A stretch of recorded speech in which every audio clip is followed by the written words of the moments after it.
actually.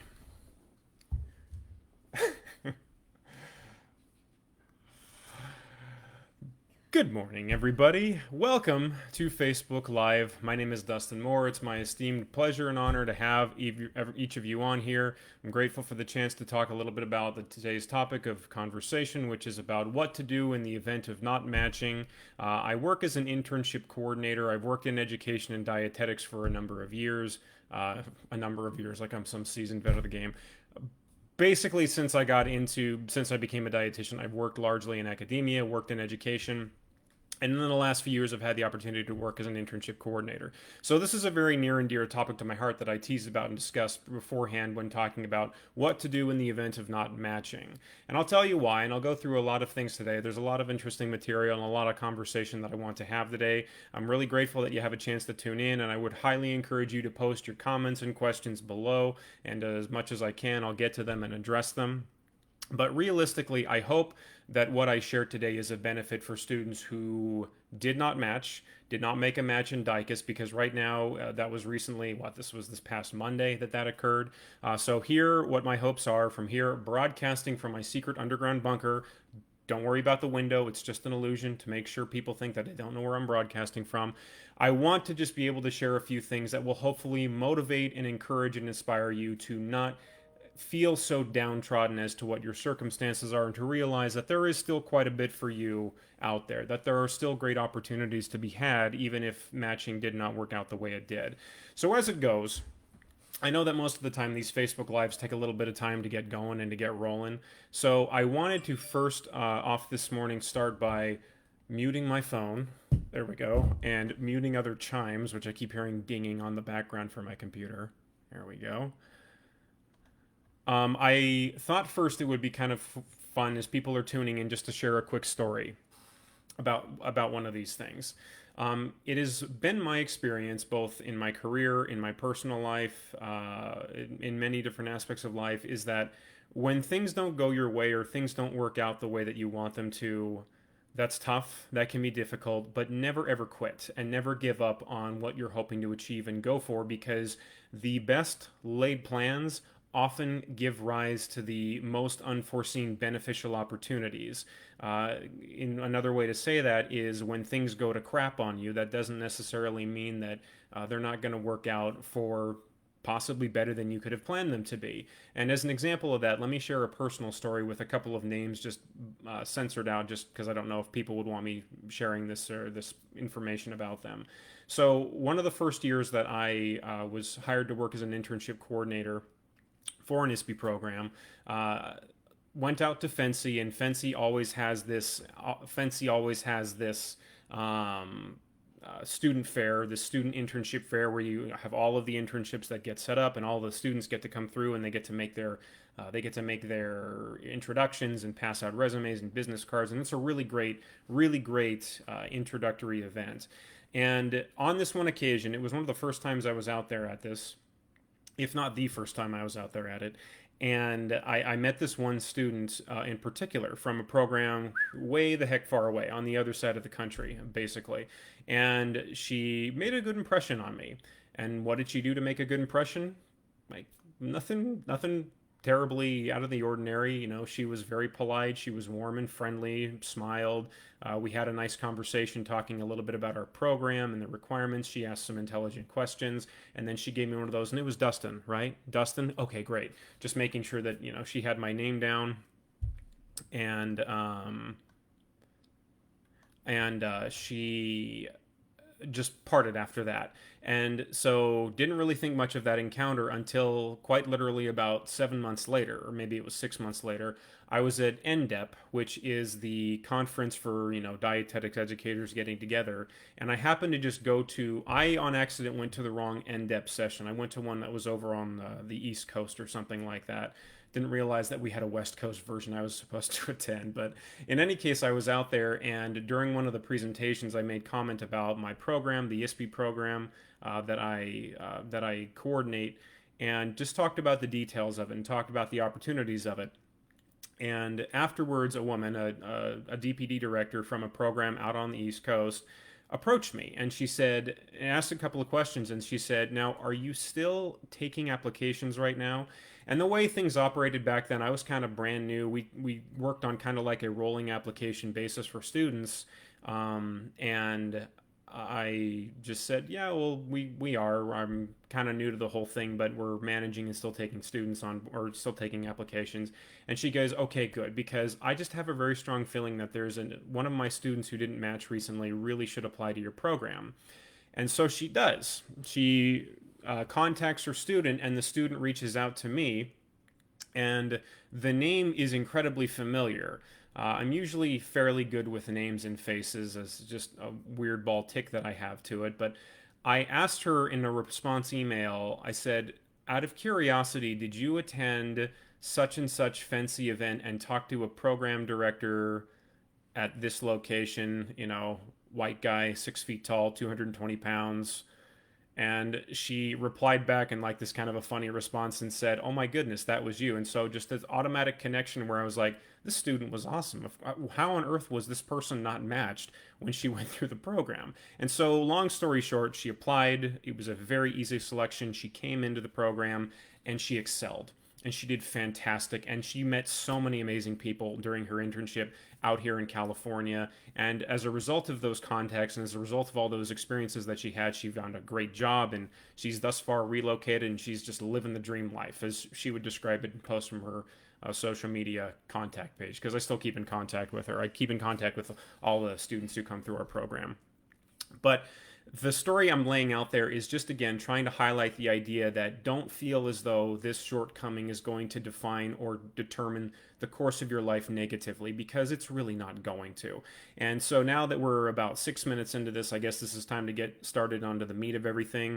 A couple of comments. Hello, everybody. Hi, Andrew. Hey, Build Up. I'm located just following the prompt on this one. I'm located out in Southern California.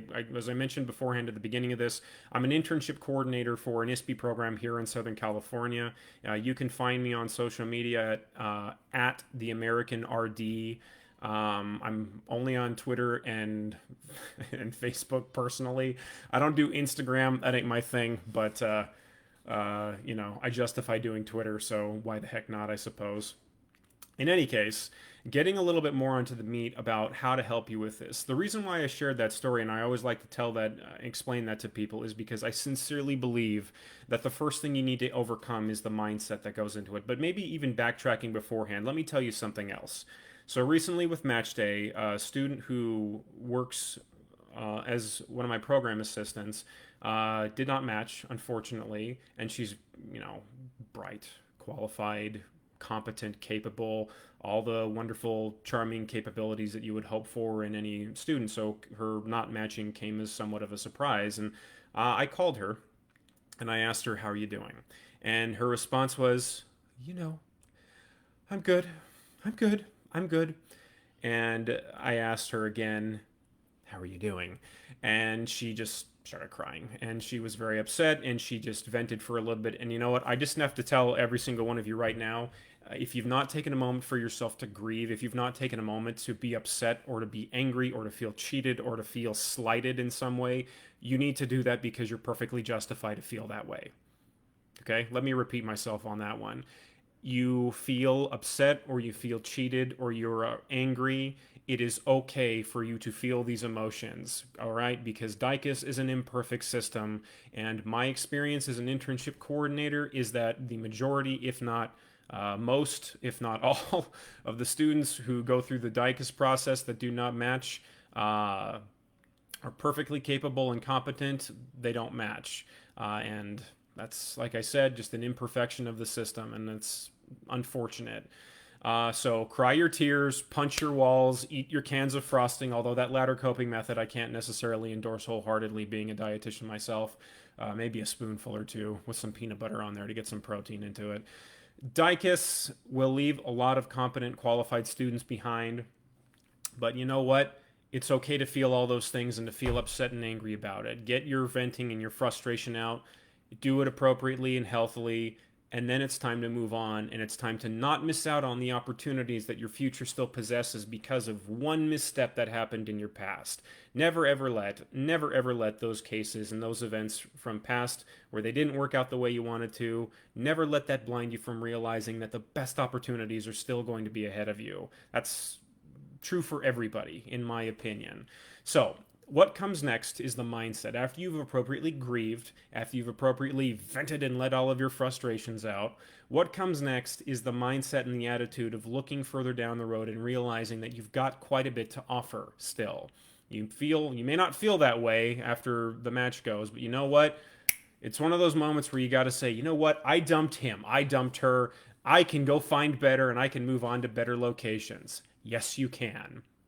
In that sense, let me point out something that you automatically possess as a result of not having matched, that your fellow peers who did match,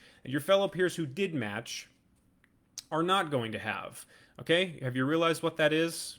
Have you thought about what that is? Take a second, actually, for everybody out there listening. What is it that you possess, one who is going to have to find a second match option or a second match opportunity? What quality do you possess automatically that your peers who matched through the first round are never going to have? You want it more. You, who wants to still pursue the dietitian route, who are not giving up on this career choice that you've set your heart and mind upon, you want it more. You are going to pursue after it.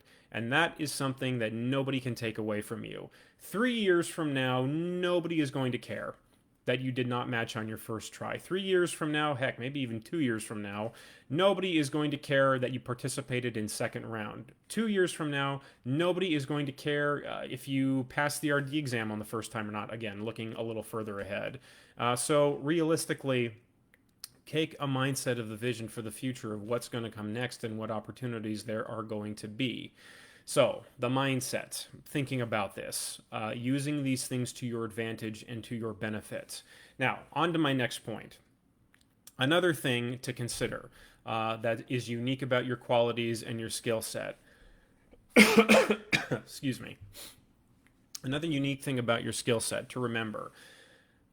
Not matching, not being the end of the world, realizing that the day after match day, when you were unable to obtain a match, realizing that the following day the sun is still going to come up, the birds are still going to chirp, the food is still going to taste delicious. The other thing you can look forward to is the fact that you are going to now have a college degree. You have this wonderful, beautiful little piece of paper that will be connected to another document, a verification statement, although we don't need to get into the technicalities of that. You have this college degree, and you get to go get paid with said college degree, okay?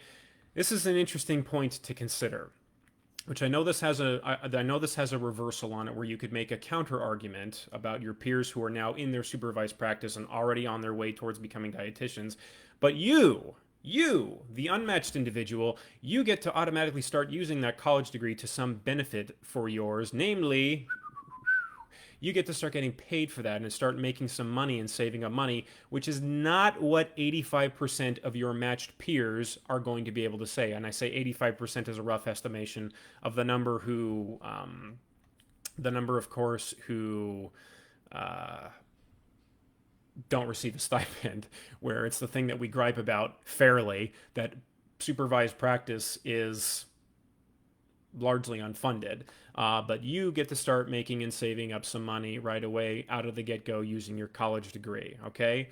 So, now, what to do and what comes next? I had thought sincerely about going through the details about second round matching, and I thought about like covering the material about, the second round match options that are open and coordinated programs and ISPE programs.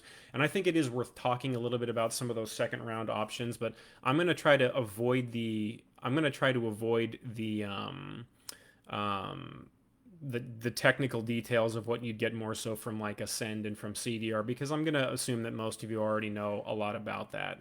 So instead, what I'll discuss is I'll talk about the second round matching and the ISB option. So the second round matching obviously has already opened up. That's already become available, and that's basically, I mean, that's basically just like a like a fray. Like as soon as the gates are open, like everybody is charging through. You're throwing in those applications. You're trying to quickly get in contact with those second round match options because most of them they just fill them up as quickly as possible. Not all of them do that, however. I realize. For the others, like such as ISB programs, where they take applicant pools and they review them, and then they reach out with offers to you and contact with them. All of this stuff happens rather quickly. But let me just make a case again on behalf of ISB programs, individualized supervised practice pathways, because obviously on the one hand, the ISB programs are the ISB program is something very near and dear to me because by and large what most ISB programs operate on is the idea that they're second round only. So to be quite honest, like I'm thinking about this right now for the first time.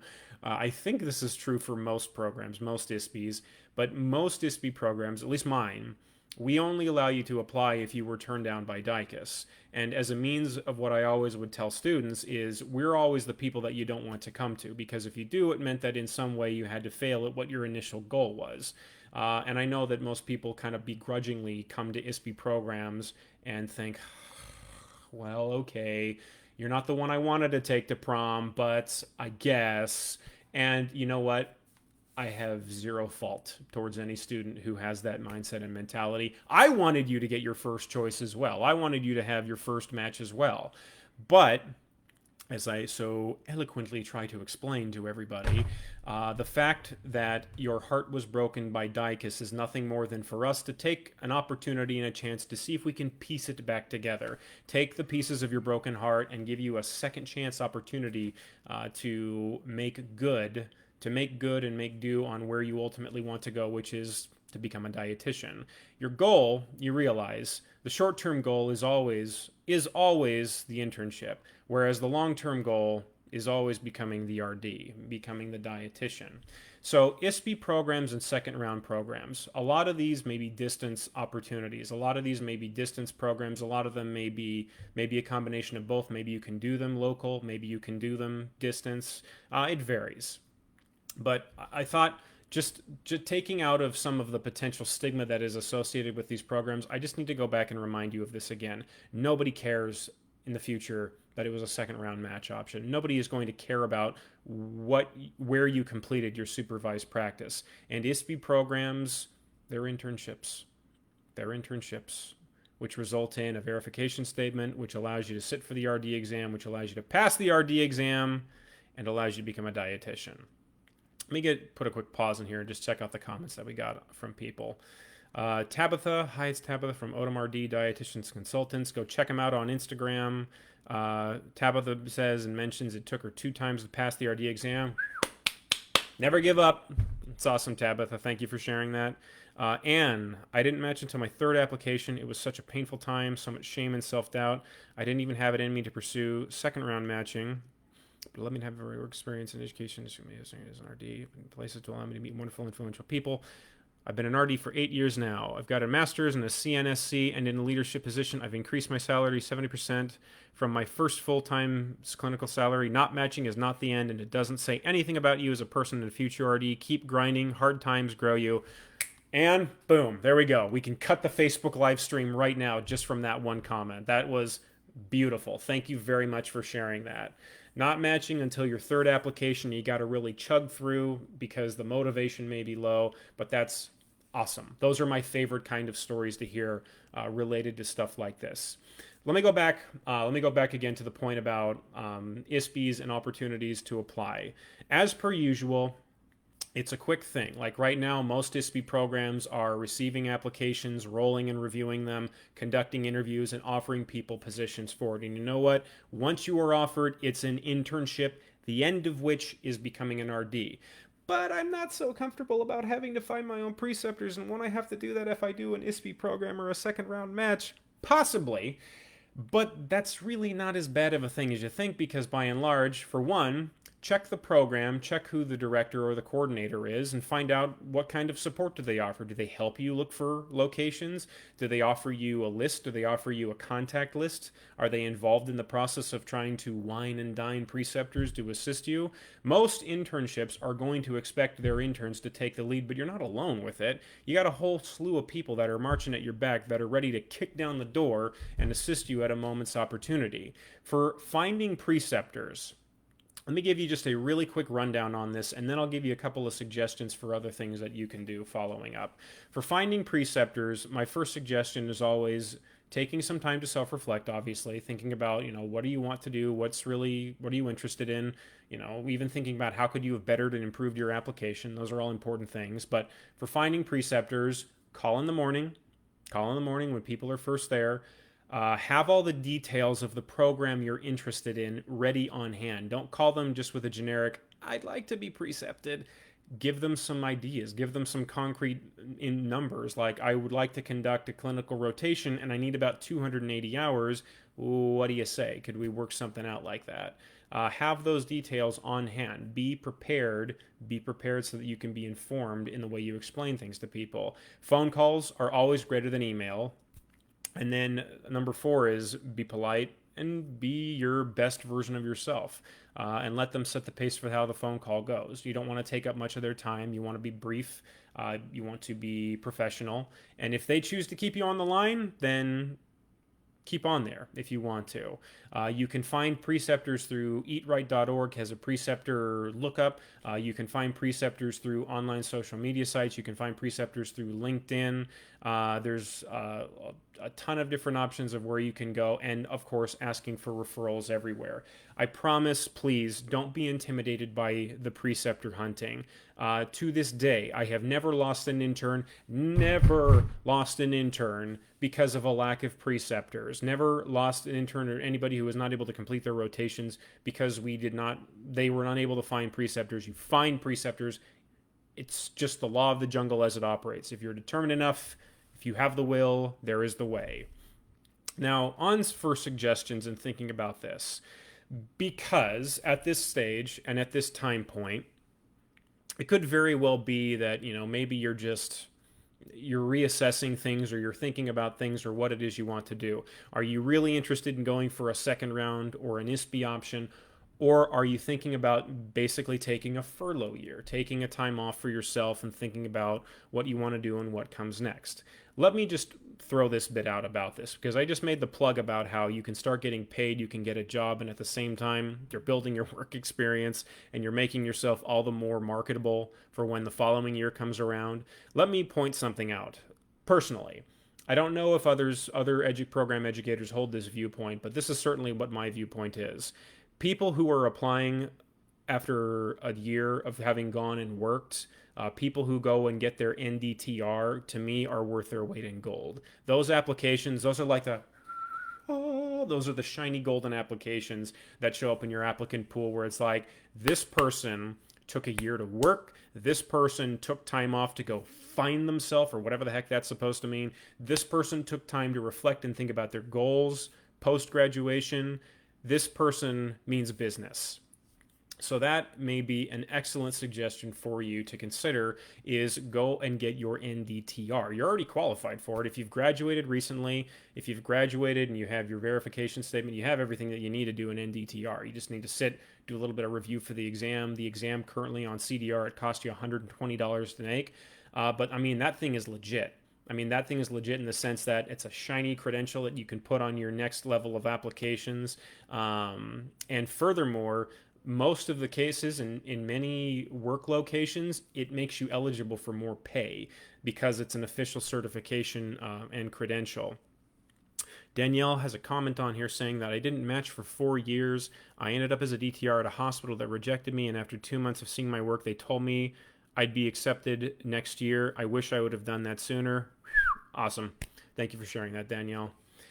So going out and doing the NDTR route, working in daycare centers, schools, correctional facilities, management locales, dietary services locations, community wellness centers, food companies, contract contracted food management companies, vending and distribution services, weight loss wellness centers, all that kind of stuff. NDTRs can be found, you can find positions all over the place in many different locales. So the NDTR is obviously a big time deal and something very valuable, both monetarily and experience wise. Another thing is considering public agencies such as WIC. They hire non RD nutritionists. I think that's actually technically the name is a non RD nutritionist. Or maybe it's I can't speak on behalf of WIC, but WIC jobs offer you a chance to work in a community like that. I've had many interns come into my program who did exactly that, and phenomenal applicants. I would suggest strongly join your local affiliate district or state district for the Dietetics Association if you've not already done so. Maybe if you have the means and if you're interested in it and if it was what you were planning on doing anyways, check out graduate school. Look at graduate schools and look at the different programs of what you can go and get into. Look at, in that sense, the coordinated programs there may be. Look at future education models, because at this point, I mean, more and more so, it's looking like getting a grad degree. Again, if you have the ability to do so, getting a grad degree may very well be in best interest, because well, frankly, that's kind of what everybody is going to have to do within, what do we got about now? I think we got about 2.5 years left on that one, on that clock. Dietary supervisor positions are always looking for people who just graduated with a degree in dietetics. LTC, long-term care clinics, long-term assisted care clinics, skilled nursing facilities. All of these love to employ dietetic students who've recently graduated, because again, there's other certifications that you can earn as a certified dietary manager, so on and so forth. Software companies is an underexplored option for a lot of students to check out and go to. Software companies which do need assistance with menu and nutrient analysis, or they love to hire nutrition graduates to work in locations like this. County agencies and public health departments, they're looking for a lot more help for a lot of different venues. I don't know if any of you are aware of this, but like recently there was some sort of a virus. I don't know, something about a lockdown. So public health agencies have all of a sudden been through the slew. Sorry, that was a terrible joke. Public health agencies have just been through the slew looking for assistance, and for many folks, many individuals, it's been a nutritional what's the word I'm looking for? It's been a food security problem. It's been heightened levels of food security, so they are often looking for assistance with doing something like that.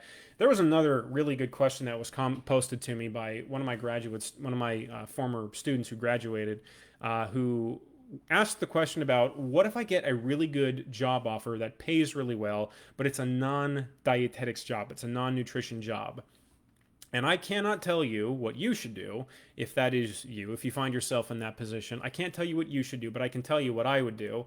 What I would do is, if that is a great offer and what I can do, I would take the job, but I would keep my feet in the world of dietetics. And I would do that by volunteering with my local dietetics affiliate board. I would attend and join those volunteer events that they host. I would keep myself in the conversation with events and conferences and seminars. And basically, I would exercise and flex as much as I possibly could my dietetics arm. And of course, if a nutrition related job or side gig comes along the way, go for it. The point is if you get a job outside of the world of dietetics, you got to keep something wet in there. You got to keep at least one toe or a couple of them wet in the world of dietetics. So I just, again, there's really feel like there's too much to recap and going back on all of this. I have a point here from Build Up Dietitians. Any website resources you would recommend students look at? There's a couple off the top of my head. I mean, there's a few. I mean, there are some. There are the only one I can think of off the top of my head would be like RD2B Academy. That's something that's hosted by Destiny Moody. It's a private entrepreneurial business opportunity that she launched, which is all about helping students boost their applications, all about helping them improve their ability to match for internship programs. And she's a wonderful person to work with. I'd check out her website. She offers a lot of great tips. Aside from that, like, I know there must be other organizations, there must be other websites which do offer a similar service, like assisting students to prepare and look for, what to come post graduation. For the life of me, I can't think of it. But my suggestions are always like within the realm of work and what to look for. So, I mean, check all those out. Check all those opportunities out. And then one last thing for anybody. I mean, in the interim period right now of whether or not you have matched, if you found your way on here and you have matched, it's okay. I'm just goofing. Everybody's welcome onto this video feed.